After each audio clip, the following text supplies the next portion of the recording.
The year was 1865. February cast a cold shadow over the South.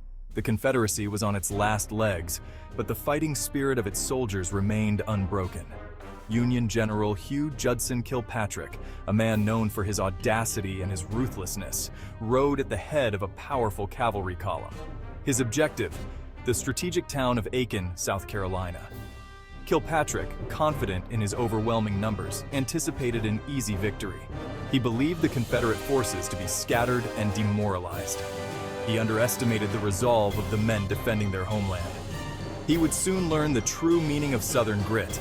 The Union troops marched through the South Carolina countryside, leaving a trail of destruction in their wake.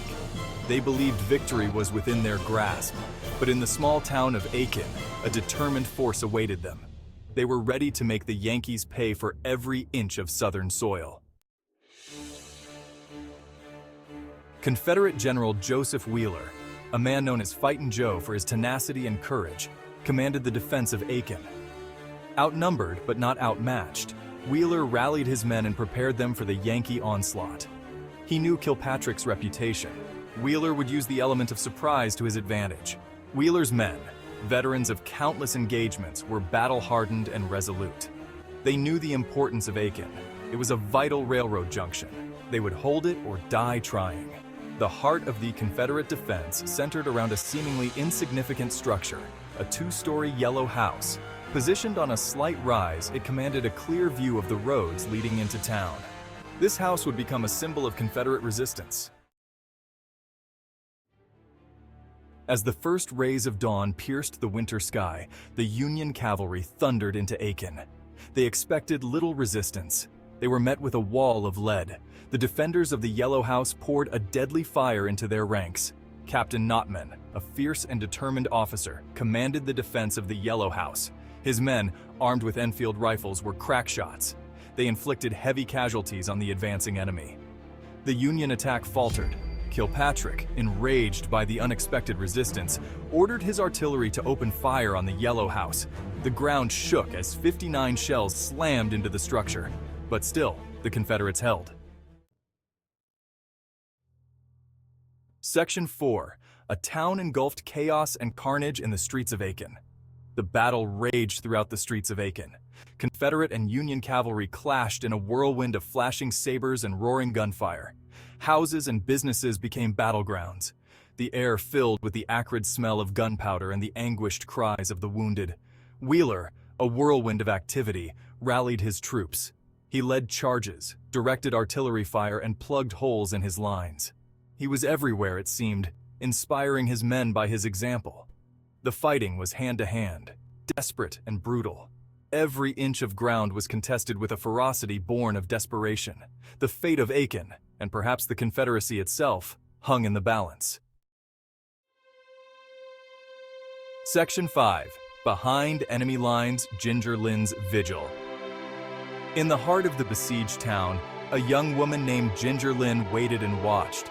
The sounds of battle raged around her.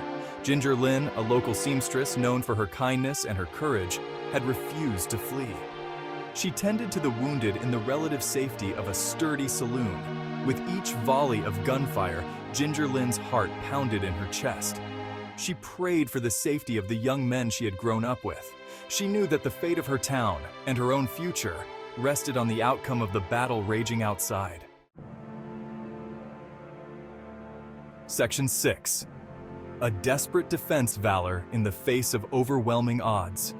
Despite their valiant efforts, the Confederate defenders were outnumbered. They were outgunned, but their spirit never wavered. They fought with the courage and tenacity that had become the hallmark of the Southern soldier.